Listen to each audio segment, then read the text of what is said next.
Okay, fine. Yes. Great. That was absolutely heartbreaking. Hello everybody, my name's Matthew Perkins from MatthewPerkins.net, and this is another episode of Critical Role Models, and today we're looking at the third episode of Campaign 3. This video is 50% episode recap, 50% review, and then 50% Dungeon Master or player lesson. And today's lesson is going to be looking at the character of Laudna and how Marisha embodies that character and how you can embody your characters in a similar way. And this is your very big spoiler warning, spoiler warning, spoiler warning. Okay, let's begin. And now we've got that spoiler warning out of the way, I can finally say, oh my goodness, that was crazy. That was crazy. Was that a character death? We have a character death?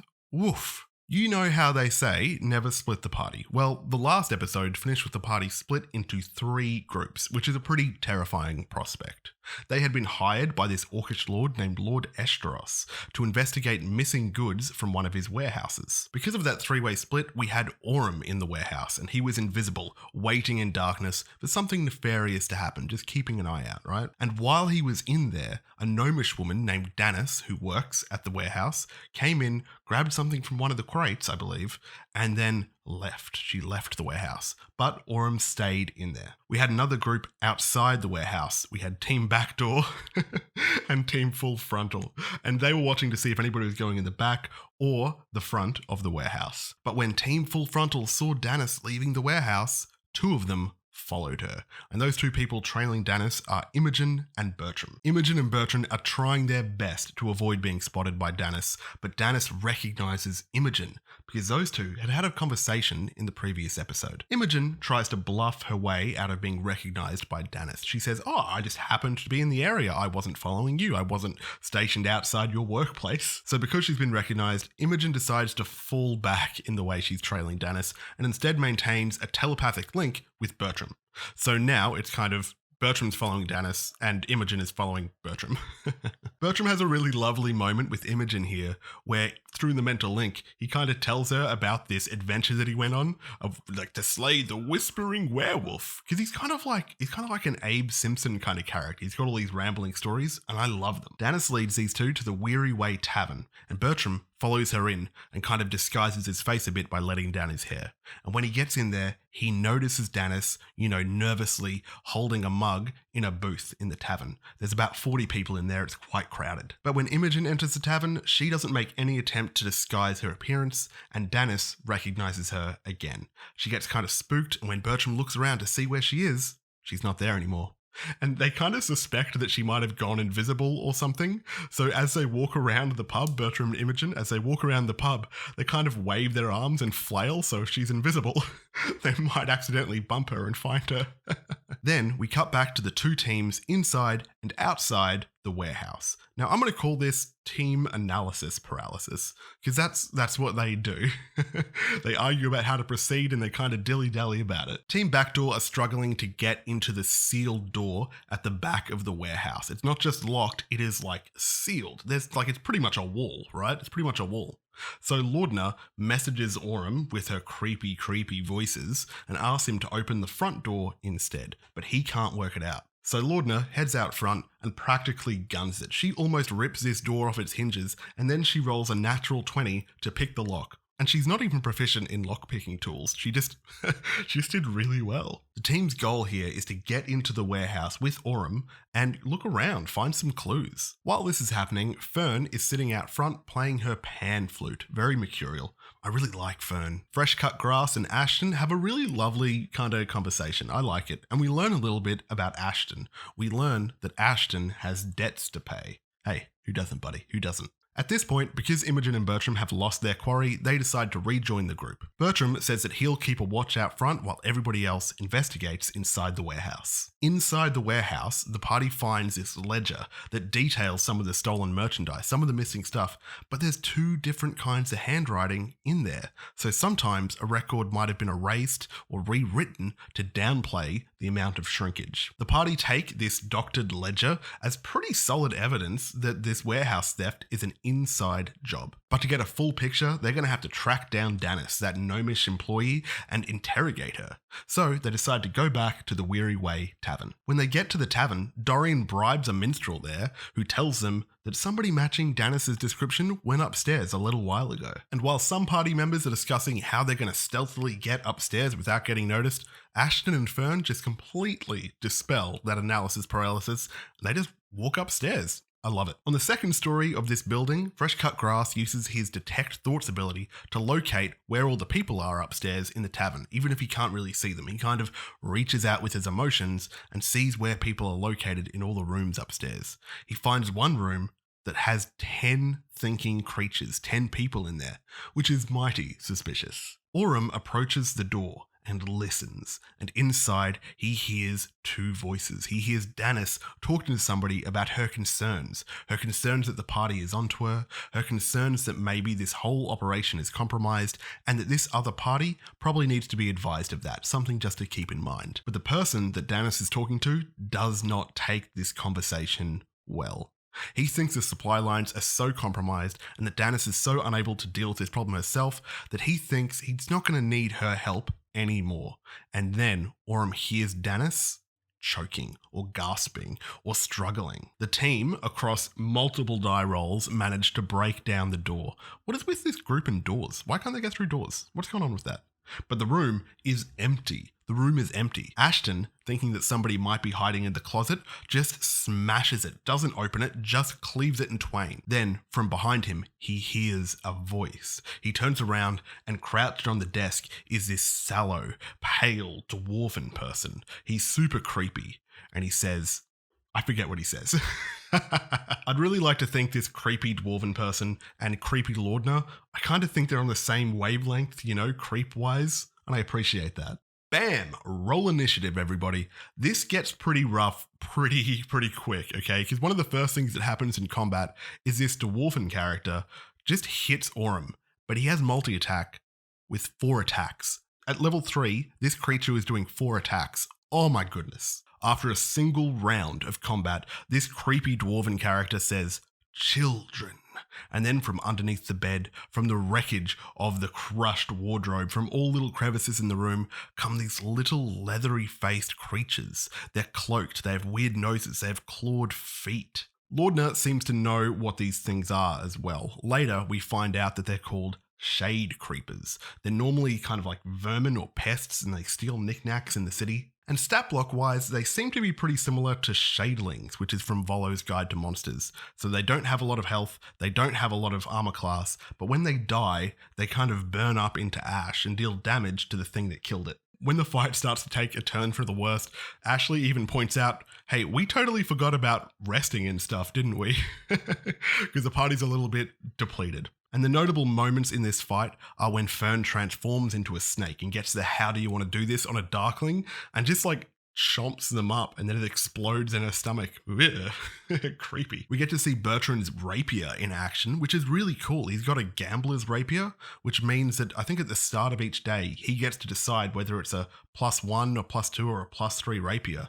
But the downside of that is that whenever he rolls a death saving throw that day, he gets a penalty, which is the inverse of the bonus that he chose. So if he chose, like he did today, to have a +3 rapier, he's getting -3 to all his death saves. Ooh. A lot of the fight happens in darkness, under the cover of the darkness spell, and Bertrand charges into the darkness and just attacks something. It ends up being Dorian. He does great damage to his ally, and then he kind of retreats back out of there. So Dorian uses his attack of opportunity to slap Bertrand for 1 damage as he leaves. The party managed to dispatch all of these little shade creepers, and when the dust settles, they can't find this dwarf anywhere. When the party's trying to work out where this dwarf went, they're going, oh, did he get out of this window through the balcony? But somebody finds a secret compartment underneath the desk, and it kind of leads down into the space between the walls, and that's probably where he escaped from. But what about the person that they were chasing? What about Danis the gnome? Well, they find her, but they find her under the bed, right? On a scale of like alive to dead, Danis is an ex-gnome. She is super dead. She's had her throat slit. Now, Fresh Cut Grass even tries to cast Spare the Dying on her, but it's too late. Like, she's gone. After all that commotion, some of the hotel staff knock on the door and they try to see what's happening. But Imogen and Dorian manage to bluff their way out of it and get rid of any suspicion. Ashton carries Dennis's body out of the pub, kind of like on the end of his hammer, disguised kind of like a hobo bindle, because he's a big person with like a big hammer, and Dennis is a little gnome. With all this new information, the party decides to return to the person that gave them the quest, Lord Esteros. As evidence for everything they've found out, they give Lord Esteros the ledger, which he reads. They describe the dwarf that they fought, and they show Lord Esteros Dennis's body. And he says he'll take care of the body, right? And he implies that he's not going to denounce or disgrace her in death for her crimes. I think he's going to make it seem like she still had honor, even though she died. But he does make a point to say that this is the kind of risk that people run when they make underhanded dealings. After hearing the party story, Lord Esteros says, well, he does know what shade creepers are, right? They're a pest. They're a pest in the city. Everybody knows that. But he doesn't know why they'd be rolling with somebody who was interested in broomstone, which is one of the things that the party found in the warehouse. And I will remind you that broomstone is some kind of magical resource that is used in the construction of airships. Lord Esteros makes a particular point to question the party about their morals, right? He really probes them. He probes them here because he says, like, did you do this for the money or for something else? Do you feel righteous? He wants to particularly know, how do you feel about the death of Dennis? And Orym says, I wish we could have got there sooner.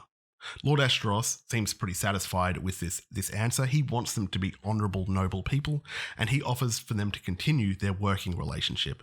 He gives them $150 each with a $50 gold piece bonus for expediency. At this point, Matt starts swinging pretty hard trying to make the party like this NPC, because he's had Lord Esteros bake the party a carrot cake for some reason, as like a thank you. This is a character who likes to bake. There's some personality. As he's talking to the party, he reveals that he doesn't use a lot of the space in his manor. In fact, a lot of the rooms are trapped because people often make attempts on his life. The previous owner of this manor was his patron, somebody that hired him and paid him as an adventurer, and he became her bodyguard.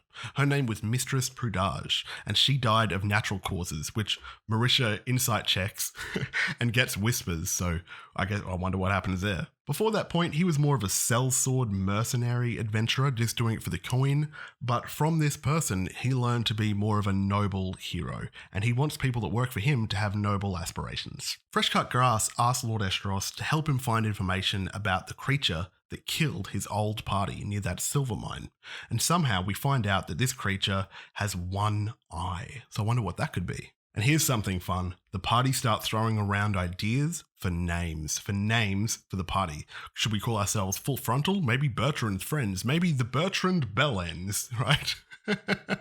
And now it's getting late, so the party head to the pub, have a few drinks, and then decide to go their separate ways to sleep for the night before meeting here tomorrow, right? So that means the vagabonds are going to sleep inside the core spire, and the girls are going to sleep at the windowed wall, and the foreigners are going to sleep at the inn.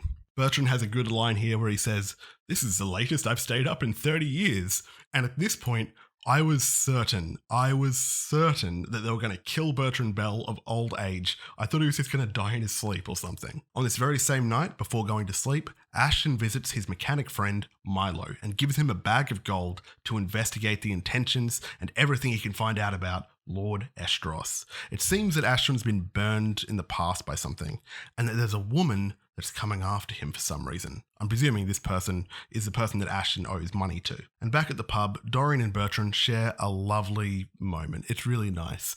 But Bertrand decides to go off for a walk to find where the windowed wall is, because he's lied about knowing his way around the city, and he just wants to... He's such a good character. He lied about knowing where the girls lived. He lied about knowing where the windowed wall is. So now he's going to try and find it so he knows. Here we go. Now we get a classic Mercer dream sequence. Imogen is having a dream. She's dreaming of tall grass. She's walking through the fields of a place called Jalvan. Horses are in the highlands, and she's walking with her favourite mare, right? It seems like a very peaceful scene here, very peaceful. But then we cut to Bertrand, walking alone, drunk, at night, through the city. Look, oh my goodness. Oh no. Okay, so Bertrand decides to take a slash while he's walking, right? He goes for a wee. And then somebody approaches him in the alleyway. He sees the silhouette blocking the moonlight. They're standing in the entrance to the alleyway, blocking his exit. So if he wants to escape, he would have to go deeper into the alleyway. Matt says to Bertrand, he says to Travis, make a perception check with disadvantage, you drunk asshole. There's a very tense moment here. It's actually kind of stressful, okay?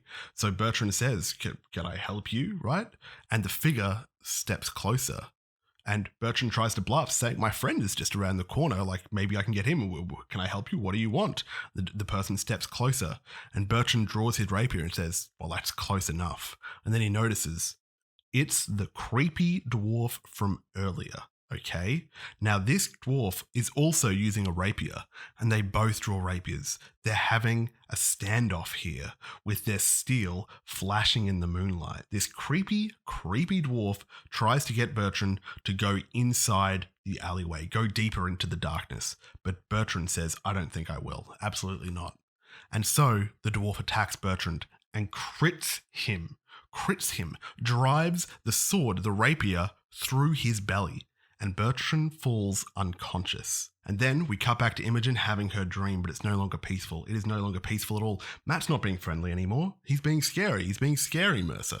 The sky in her dream has turned red, and lightning is raking across the sky. It's darkening everything. The horses all flee, and the storm surrounds Imogen. She hears a voice in her head. It says, run, Imogen, run. And she runs back towards her house. Now, as she gets back to her cottage and she's closing the door behind her, she turns around and she sees a figure, a person out there in the storm. Somebody with silver hair tied back in a ponytail, a tall, noble, older man, an older gentleman, bravely striding towards the storm. And then we cut back to Travis's character, to Bertrand Bell, bleeding out in the street. Goodness gracious, that was a stressful episode. And I've got some questions. I've got some questions about it. Question number one, of course, is Travis's character dead? Is Bertrand dead, right? We were all saying, everybody was saying, oh, Bertrand isn't Travis's real character. It's just something temporary and he's gonna die or leave and reveal his true character later. But I like Bertrand Bell.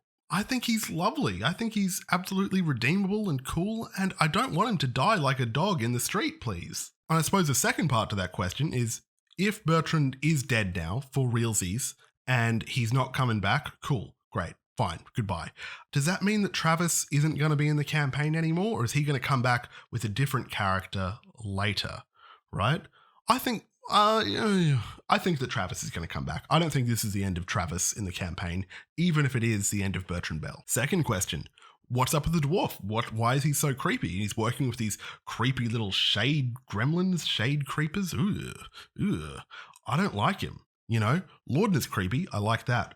This dwarf is creepy. I don't like that. And it seems like this dwarf has some connection to Imogen, right? Because Imogen was having that dream, and the storm, I think, maybe represented this dwarf. It's so interesting. It's so interesting. Unless Imogen is very much like a psychic style character, right? She picks up on the psychic and cosmic energy. So maybe that was just some kind of portent, some kind of fortune-telling dream.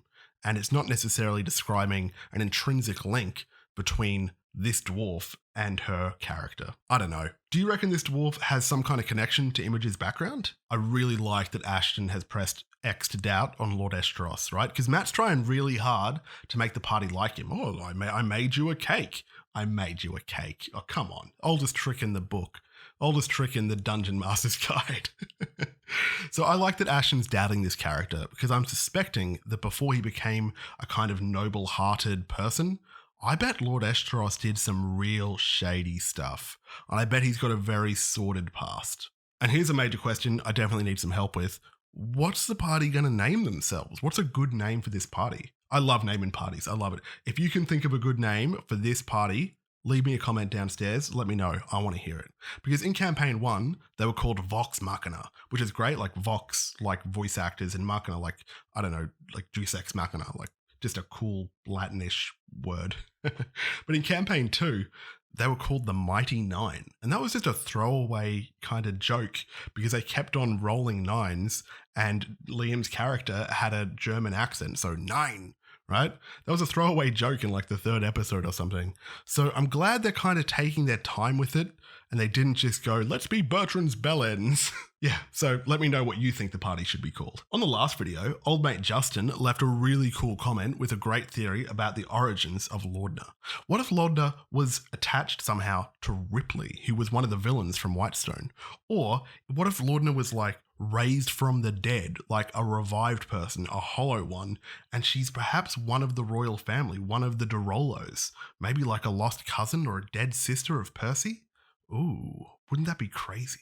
And today's lesson from this episode of Critical Role is something I've been noticing happening the whole way through. We are going to get a player lesson from Marisha.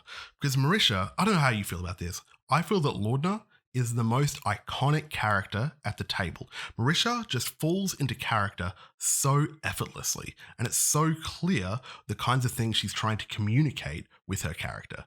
And I want to be able to emulate that as a dungeon master when I'm playing NPCs and when I'm a player introducing a new character. And it's a really simple thing that she's doing that you can do as well. I like to think about it as a totem. Totems, it's the word that I got from the movie Inception, because in Inception, right, they go into dreams, right? These characters, they go from the waking life into dreams, and they need these little objects that they're very familiar with that remind them, hey, this is real or this is a dream, right? Because only they know their totem. And that's how Marisha kind of role plays, but it's the opposite. She's using a totem not to remind her that something is real. She's using a totem to remind her that she's playing this character in this particular way. This is Marisha's totem. She does this. She does these creepy hand things, right? And she moves her shoulders around like this.